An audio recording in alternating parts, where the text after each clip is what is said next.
From each according to his ability. A short story written by O. Henry and read for you in both Hungarian and English. Please enjoy. Vining left his club, cursing it softly, without any particular anger. Vining halkszitkokkal, de különösebb harag nélkül hagyta el a klubját. From 10 in the morning until 11, it had bored him immeasurably. Reggel 10-től 11-ig kimondhatatlanul untatta. Kirk with his fish story, Brooks with his Puerto Rico cigars, old Morrison with his anecdote about the widow, Hepburn with his invariable luck at billiards, all these afflictions had been repeated without change of bill or scenery. Kirk a halsztoriával, Brooks a portói szivarjaival, öreg Morrison az özvegyről szóló anekdotájával, Hepburn pedig állandó biliárd szerencséjével. Mindezek a nyűgök ismétlődtek, változtatás nélkül. Besides these morning evils, Miss Allison had refused him again on the night before. Ezen reggeli kellemetlenségeken túl Miss Allison előző este ismét visszautasította őt. But that was a chronic trouble. De ez már régi gond volt. 5 times she had laughed at his offer to make her Mrs. Vining. 5-ször is kinevette a házassági ajánlatát, hogy emeres Vining legyen. He intended to ask her again the next Wednesday evening. Elhatározta, hogy a következő szerdán ismét megkéri a kezét. Vining walked along 44th Street to Broadway, and then drifted down the great sluice that washes out the dust of the gold mines of Gotham. Vining végigsétált a 44. utcán a Broadway felé, majd tovább sodródott azon a hatalmas utcán, amely mintha Golyszöm aranybányáinak porát mossa el. He wore a morning suit of light gray, low, dull kid shoes, a plain, finely woven straw hat, and his visible linen was the most delicate possible shade of heliotrope. Világos szürke reggeli öltönyt viselt, tompa színű, lapos bőrcipőt, egyszerű, finoman szőtt szalmakalapot, és a látható inge a heliotróp legfinomabb árnyalatában tündökölt. His necktie was the blue-gray of a November sky, and its knot was plainly the outcome of a lordly carelessness combined with an accurate conception of the most recent dictum of fashion. A nyakkendője a novemberi ég kékes-szürke színét idézte, és a csomója szándékos hanyagságot mutatott, amely mégis pontosan követte a legújabb divatszabályokat. Now, to write of a man's haberdashery is a worse thing than to write a historical novel around Paul Jones, or to pen a testimonial to a hay fever cure. Egy férfi öltözködéséről írni rosszabb, mint Paul Jones köré épített történelmi regényt alkotni, vagy tolba mondani egy szénanátha elleni gyógymód dicséretét. Therefore, let it be known that the description of Vining's apparel is germane to the movements of the story, and not to make room for the new fall stock of goods. Ezért tartsuk szem előtt, hogy Vining ruházatának leírása a történet menetét szolgálja, nem pedig egy őszi árukészlet reklámját. Even Broadway that morning was a discord in Vining's ears, and in his eyes it paralleled for a few dreary minutes a certain howling, scorching, seething, malodorous slice of street that he remembered in Morocco. Még a Broadway is diszonánzonnak hatott azon a reggelen Vining fülében, és a szeme előtt pár. Álomszerű, nyomasztó percig felvillant egy ordító, perzselő, fortyogó, orfacsaró utca, amit Marokkóból ismert. He saw the struggling mass of dogs, beggars, fakirs, slave drivers and veiled women in carts without horses, the sun blazing brightly among the bazaars, the piles of rubbish from ruined temples in the street, and then a lady passing, jabbed the ferrule of a parasol in his side, and brought him back to Broadway. Látta a kutyák, koldusok, fakírok, rabszolgahajcsárok és fágyolos nők kavargó tömegét lovak nélküli kocsikban, a vakítóan tűző napot a bazárok felett, a romos templomok törmelékkupacait az utcán, majd egy arra sétáló hölgy napernyőjének végével oldalba bökve visszarántotta őt a Broadwayre. 5 minutes of his stroll brought him to a certain corner, where a number of silent, pale-faced men are accustomed to stand immovably for hours, busy with the file blades of their penknives, with their hat brims on a level with their eyelids. 5 percnyi séta után elért egy bizonyos sarokra, ahol néhány csendes, sápadt arcú férfi áldogált mozdulatlanul órákon át, zsebkésük reszelőjével babrálva, a kalapjuk karimáját a szemhéjuk szintjére húzva.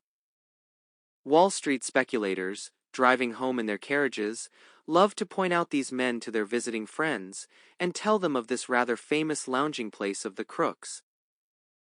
A Wall Street-i spekulánsok, amikor kocsiaikon hazafelé tartanak, szívesen mutogatják ezeket a férfiakat vendégeiknek, és mesélik, hogy ez a gazfickók híres találkozóhelye. On Wall Street, the speculators never use the file blades of their knives. A Wall Streeten a spekulánsok sosem használják a zsebkésük reszelőjét. Vining was delighted when one of this company stepped forth and addressed him as he was passing. Vining megörült, mikor az egyikük kilépett a sorból, és megszólította, miközben elhaladt mellette. He was hungry for something out of the ordinary, and to be accosted by this smooth-faced, keen-eyed, low-voiced, athletic member of the underworld, with his grim yet pleasant smile, had all the taste of an adventure to the convention-weary Vining. Valami szokatlanra vágyott, és hogy ez a sima arcú, éles tekintetű, halkszavú, sportos külsejű alvilági alak komor, mégis barátságos mosollyal megszólította, az kalandízzel töltötte el a megszokott társasági életbe belefásult Vininget. "Excuse me, friend," said he. "Could I have a few minutes talk with you on the level?" Elnézést, barátom, szólította meg. Beszélhetnék veled pár percet őszintén? "Certainly," said Vining with a smile. "But, suppose we step aside to a quieter place. There is a divan, a cafe over here that will do.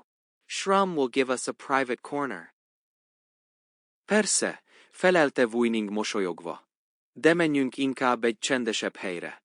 Errefelé van egy kávézó, ahol nyugalomban beszélhetünk. Shruv ad majd nekünk egy félreeső sarkot. Shrum established them under a growing palm, with 2 sidles between them. Shrum egy növekvő pálma alá ültette le őket, 2 korsó sörrel az asztalukon.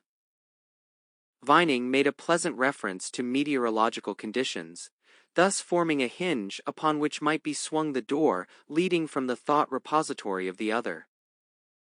Vining kedves megjegyzést tett az időjárásról, mintegy nyitánként, hogy a másik kinyithassa gondolatainak kapuját. "In the first place," said his companion, with the air of one who presents his credentials, "I want you to understand that I am a crook." Mindenekelőtt, kezdte a társa, mintha igazolná magát, szeretném, ha megértenéd, hogy én egy bűnöző vagyok.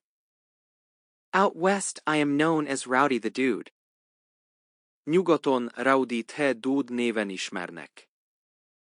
Pickpocket, supperman, second-story man, yeggman, boxman, all-round burglar, card sharp and slickest con man west of the 23rd Street ferry landing, that's my history. Tolvaj, betörő, éjszakai tolvaj, széftörő, mindenféle betörésben jártas figura, kártyacsaló és a legrávkósabb szélhámos a 23. utcai révkikötőtől nyugatra. Ez az én életrajzom. That's to show I'm on the square with you. My name's Emerson. Mindezt csak azért mondtam el, hogy tudsz, veled őszinte vagyok. Emerson a nevén. Confound old Kirk with his fish stories, said Vining to himself, with silent glee as he went through his pockets for a card. A csudába Kirkkel és a halsztoriaival, gondolta magában Vining, jókedvűen, miközben névjegykártya után kutatott a zsebében. It's pronounced Vining, he said, as he tossed it over to the other. Viningnak ejtendő, mondta, miközben átnyújtotta a kártyát. And I'll be as frank with you.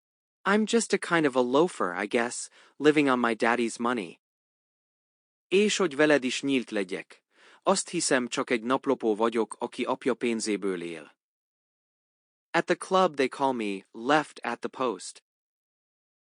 A klubban úgy hívnak, benragadt a rajtnál. I never did a day's work in my life, and I haven't the heart to run over a chicken when I'm motoring. Soha életemben nem dolgoztam egy napot sem, és egy gyúkot sem tudnék elütni, amikor autózom. It's a pretty shabby record altogether. Ez elég silány teljesítmény, mindent egybevetve. There's one thing you can do, said Emerson admiringly. You can carry duds. Egy dologhoz azonban nagyon is értesz, mondta Emerson elismerően. Ruhát viselni túl. I've watched you several times pass on Broadway. Többször is láttalak a Broadwayn, ahogy elhaladtál. You look the best dressed man I've seen. Te vagy a legjobban öltözött férfi, akit valaha láttam. And I'll bet you a gold mine, I've got $50 worth more gents' furnishings on my frame than you have. Lefogadom, hogy $50 több értékű cuccot hordok magamon, mint te. That's what I wanted to see you about. I can't do the trick. Take a look at me. What's wrong? Ezért akartalak megszólítani. Nem megy nekem ez a dolog. Néo rám. Mi a baj? Stand up, said Vining. I fell, mondta Vining. Emerson arose, and slowly revolved. Emerson felállt, és lassan körbefordult. You've been outfitted, declared the clubman. Some Broadway window dresser has misused you. Beöltöztettek, jelentette ki a klubtag. Valami Broadway kirakatrendező félreöltöztetett téged. That's an expensive suit, though, Emerson. Pedig drága öltöny, Emerson. $100, said Emerson. $100, felelte Emerson. 20 too much, said Vining. 6 months old and cut, 1 inch too long, and half an inch too much lapel. $20 több a kelleténél, mondta Vining. 6 hónappal korábbi fazon, egy hüvelykkel túl hosszú és fél hüvelykkel túl széles a hajtóka. Your hat is plainly dated 1 year ago, although there's only a 16th of an inch lacking in the brim to tell the story.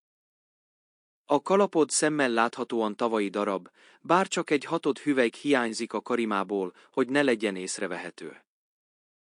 That English poke in your collar is too short by the distance between Troy and London. Az angolos gallérhajtásod pedig akkora mértékben rövid, mint Troy és London távolsága. A plain gold link cuff button would take all the shine out of those pearl ones with diamond settings. Egy egyszerű aranymanzsettagomb minden csillogást kivinne ezekből a gyöngyházas, gyémántberakásos darabokból. Those tan shoes would be exactly the articles to work into the heart of a Brooklyn school ma'am on a 2 weeks visit to Lake Ronkonkoma. Az a barna cipőpont egy olyan brooklyni tanítónő szívébe lopná be magát, aki 2 hétre a Ronkonkomatóhoz megy. I think I caught a glimpse of a blue silk sock embroidered with russet lilies of the valley when you improperly drew up your trousers as you sat down. Azt hiszem, megpillantottam egy kék selyemzoknit, rozsdás gyöngyvirágokkal hímezve, amikor helytelenül felhúztad a nadrágodat, mikor leültél. There are always plain ones to be had in the stores. Have I hurt your feelings, Emerson? Egyszerű darabok mindig kaphatók a boltban. Megbántottalak, Emerson? Double the ante, cried the criticized one, greedily. Felezd meg újra az adagomat. Kiáltotta a kritizált férfi mohón. Give me more of it. There's a way to tote the haberdashery, and I want to get wise to it. Mondd többet is róla. Van egy módja a ruhák hordásának, és én meg akarom tanulni. Say, you're the right kind of a swell. Anything else to the queer about me? Hallod, te pont az a jófajta elegáns pasas vagy. Van még valami furcsaság rajtam. Your tie, said Vining, is tied with absolute precision and correctness. Anyakkendőd, mondta Vining, hajszálpontosan és helyesen van megkötve. Thanks, gratefully. I spent over half an hour at it before I... Köszönöm, mondta hálásan. Több mint fél órát töltöttem vele mielőtt. Thereby, interrupted Vining, completing your resemblance to a dummy in a Broadway store window. Így, vágott közbe Vining, be is fejezted a hasonlóságodat egy Broadway kirakatbábúval. Yours truly, said Emerson, sitting down again. Jó, megadom magam, mondta Emerson újra leülve. It's bully of you to put me wise. I knew there was something wrong, but I couldn't just put my finger on it. Király vagy, hogy felvilágosítasz. Tudtam, hogy van valami hiba, de nem tudtam megfogalmazni. I guess it comes by nature to know how to wear clothes. Azt hiszem, ez veleszületett érzék, hogyan kell viselni a ruhákat. Oh, I suppose, said Vining with a laugh, that my ancestors picked up the knack while they were peddling clothes from house to house a couple of 100 years ago. Nos, feltételezem, nevetett Vining, hogy az őseim még akkor tanulták el ezt a fogást, amikor pár 100 éve házról házra árulták a ruháikat. I'm told they did that. Azt mondják, tényleg ezt csinálták. And mine, said Emerson cheerfully, were making their visits at night, I guess, and didn't have a chance to catch on to the correct styles. Az enyéim meg éjjel intézték a látogatásaikat, mondta Emerson vidáman, és nem volt lehetőségük megismerni a megfelelő stílust. I tell you what, said Vining, whose ennui had taken wings, I'll take you to my tailor. Figyelj csak, mondta Vining, akiből már kiröppent az unalom. Elviszlek a szabómhoz. He'll eliminate the mark of the beast from your exterior. That is, if you care to go any further in the way of expense.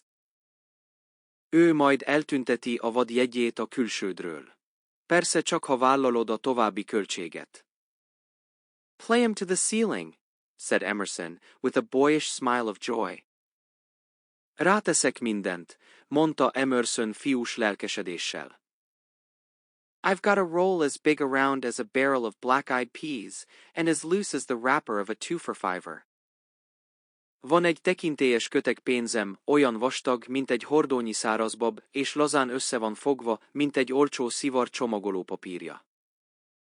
I don't mind telling you that I was not touring among the antipodes when the burglar-proof safe of the Farmers National Bank of Butterville, IA, flew open some moonless nights ago to the tune of $16,000. Nem szégyellem bevallani, hogy nem az antipódusokon csavarogtam, amikor néhány holtalan. Éjszakával ezelőtt a Butterville-i, eljövő gazdák nemzeti bankjának betörésbiztos széfje kinyílt, benne $16,000. Aren't you afraid, asked Vining, that I'll call a cop and hand you over? Nem félsz, kérdezte Vining, hogy kihívom a rendőrt és átadlak nekik? You tell me, said Emerson coolly, why I didn't keep them. Akkor magyarázd el, mondta Emerson higgadtan, miért nem tartottam meg. He laid Vining's pocketbook and watch, the Vining 100-year-old family watch, on the table. Az asztalra tette Vining pénztárcáját és az öreg, 100 éves családi Vining zsebórát.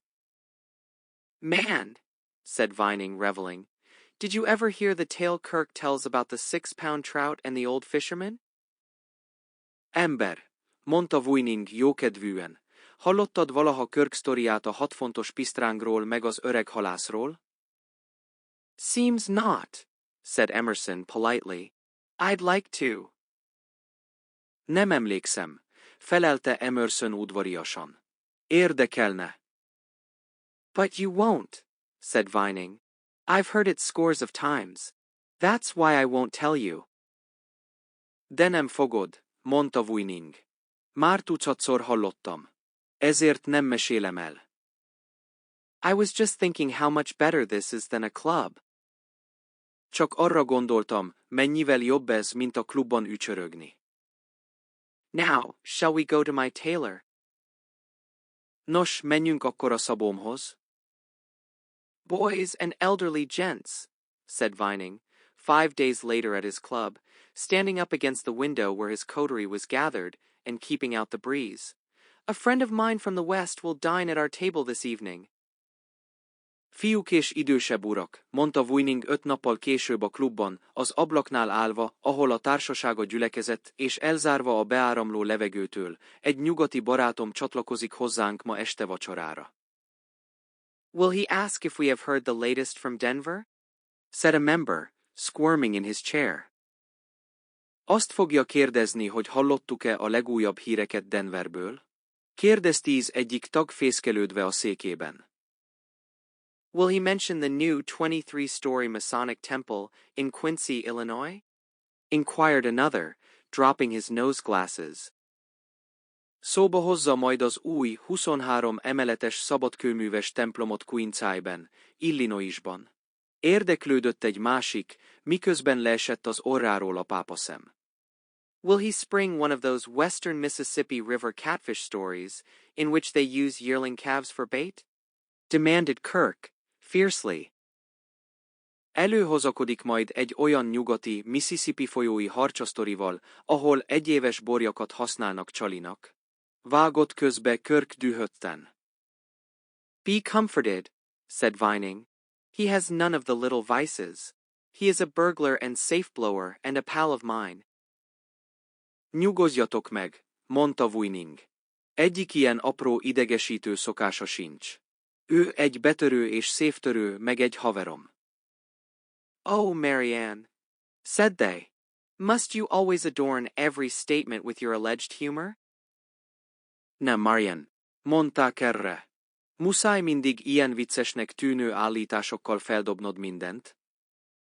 It came to pass that at 8 in the evening, a calm, smooth, brilliant, affable man sat at Vining's right hand during dinner. Így történt, hogy este 8-kor egy nyugodt, kifinomult, ragyogó és közvetlen férfi ült Wuining jobbján a vacsorán. And when the ones who passed their lives in city streets spoke of skyscrapers, or of the little czar on his far, frozen throne, or of insignificant fish from inconsequential streams, this big, deep-chested man, faultlessly clothed and eyed like an emperor, disposed of their Lilliputian chatter with a wink of his eyelash. És mikor a városban élő társai felhőkarcolókról vagy a távoli, fagyos trónon ücsörgő kis cáról, netán jelentéktelen halakról beszéltek elhanyagolható folyókból, ez a magas, mély melkasú, hibátlanul öltözött, császári tekintetű férfi egyetlen szempillantással elintézte lilliputi fecsegésüket.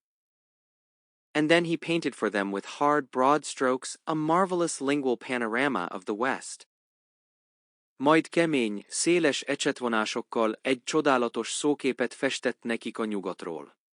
He stacked snow-topped mountains on the table, freezing the hot dishes of the waiting diners.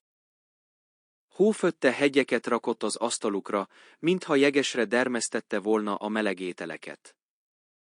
With a wave of his hand he swept the clubhouse into a pine-crowned gorge, turning the waiters into a grim posse, and each listener into a blood-stained fugitive, climbing with torn fingers upon the ensanguined rocks.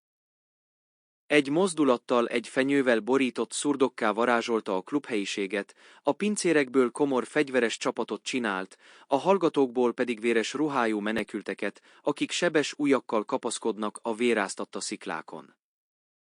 He touched the table and spake, and the 5 panted as they gazed on barren lava beds, and each man took his tongue between his teeth, and felt his mouth bake at the tale of a land empty of water and food. Megérintette az asztalt és szólt, mire az 5 hallgató zihálva szemlélte a kopár lávamezőket, és mindegyik érezte, hogy kiszárad a szája a víz és élelem nélküli vidékről szóló történet hallatán. As simply as Homer sang, while he dug a tine of his fork leisurely into the tablecloth, he opened a new world to their view, as does one who tells a child of the looking-glass country. Olyan természetesen mesélt, mint egy Homérosz, miközben lazán a villáját az abroszba nyomta. Egy új világot tárt eléjük, mint aki egy gyereknek mesél a tükörország csodáiról. As one of his listeners might have spoken of T2 strong at a Madison Square afternoon, so he depicted the ravages of red-eye in a border town when the caballeros of the lariat and 45 reduced ennui to a minimum. Ahogy egyik hallgatója talán a túlerős teáról számolna be egy Madison Square-i délutánon, ő úgy írta le a Redie pusztítását egy határ menti városkában, ahol a lasszó és a 45-ös mesterei minimálisra csökkentették az unalmat. And then, with a sweep of his white unringed hands, he dismissed Melpomene, and forthwith Diana and Amaryllis footed it before the mind's eyes of the clubmen. Majd fehér, gyűrűtlen kezének egyetlen lendítésével elűzte Melpomenét, és hirtelen Diana és Amaryllis jelent meg a klubtagok lelki szemei előtt. The savannas of the continent spread before them. A kontinens szavannái terültek el előttük. The wind, humming through 100 leagues of sagebrush and mesquite, closed their ears to the city's staccato noises. A szél, amely 100 mérföldnyi zsája és meszkitómezőn süvített át, elnyomta a város szaggatott zajait. He told them of camps, of ranches marooned in a sea of fragrant prairie blossoms, of gallops in the stilly night that Apollo would have forsaken his daytime steeds to enjoy. Táborokról mesélt nekik, illatos préri virágok tengerében megbújó tanyákról és éjszakai vágtákról, amelyekért Apollón is inkább lemondott volna nappali paripáiról. He read them the great, rough epic of the cattle and the hills that have not been spoiled by the hand of man, the mason.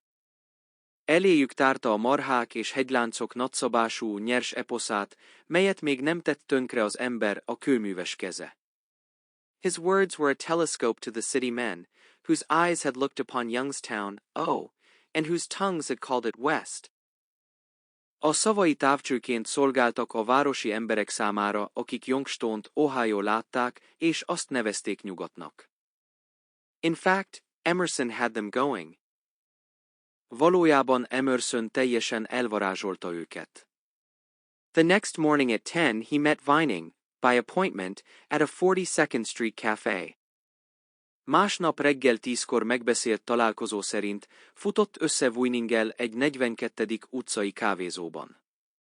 Emerson was to leave for the west that day. Emerson még aznap indult vissza nyugatra. He wore a suit of dark cheviot that looked to have been draped upon him by an ancient Grecian tailor, who was a few thousand years ahead of the styles. Sötét cseviotöltönyt viselt, amely mintha egy ókori görög szabó munkája lett volna, jó pár ezer éjjel megelőzve a kor divatját. Mr. Vining, said he, with the clear, ingenuous smile of the successful crook, it's up to me to go the limit for you any time I can do so. Emer Vining, mondta a sikeres szélhámos tiszta, őszinte mosolyával, bármikor a végsőkig elmennék érted, amikor csak tudok. You're the real thing, and if I can ever return the favor, you bet your life I'll do it. Te valódi fickó vagy, és ha egyszer viszonozhatom a szívességedet, hidd el, megteszem. What was that cowpuncher's name? Asked Vining. Who used to catch a Mustang by the nose and mane, and throw him till he put the bridle on? Hogy is hívták azt a marhahajcsárt?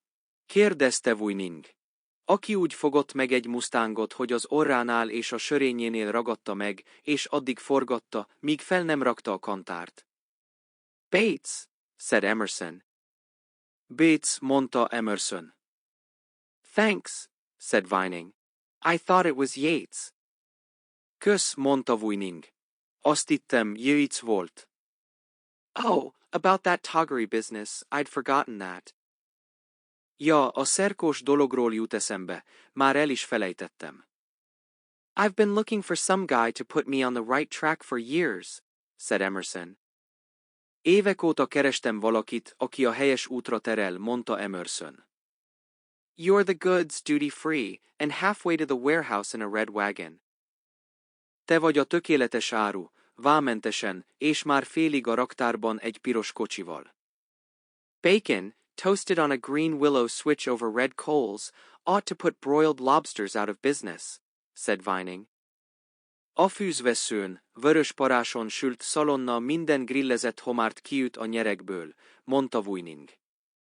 And you say a horse at the end of a 30-foot rope can't pull a 10-inch steak out of wet prairie? És azt mondod, hogy egy 30 lábas kötére kötött ló sem tud kirántani egy 10 hüvelykes karót a vizes préri talajból? Well, goodbye, old man, if you must be off. Nos, akkor viszlát, öregem, ha menned kell.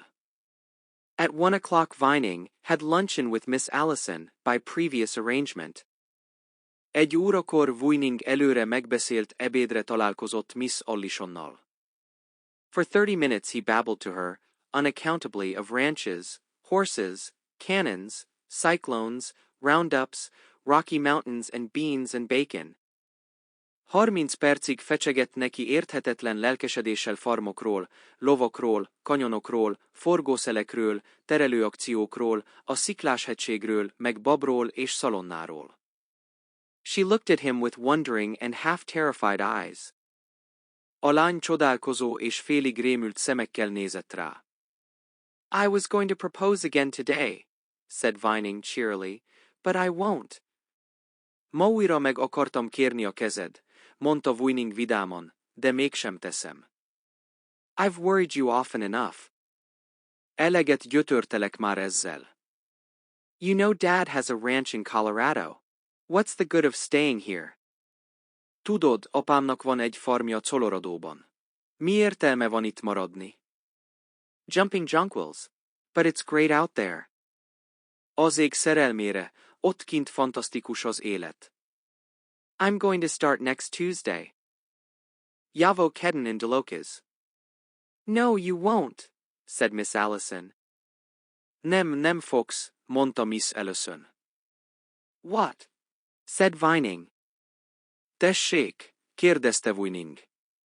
Not alone, said Miss Allison, dropping a tear upon her salad. Nem egyedül, felelte Miss Allison, miközben egy könycsecs hullott a salátájára. What do you think? Mit gondolsz? Betty, exclaimed Vining. What do you mean? Betty, kiáltotta Vining. Mire gondolsz? I'll go too, said Miss Allison forcibly. Én is megyek, mondta határozottan Miss Allison. Vining filled her glass with Apollinaris. Vining töltött a poharába Apollinarisból. Here's to Rowdy the Dude. He gave, a toast mysterious. Egészségére Rovdit Hedudenak, mondta rejtélyes kocintással. Don't know him, said Miss Allison, but if he's your friend, Jimmy, here goes. Nem ismerem, felelte Miss Allison, de ha a barátod, Jimmy. Akkor hajrá! The end. Thank you for listening, and please subscribe for more bilingual stories. Check our playlist section to find optimal listening material for your language learning. We wish you a wonderful day.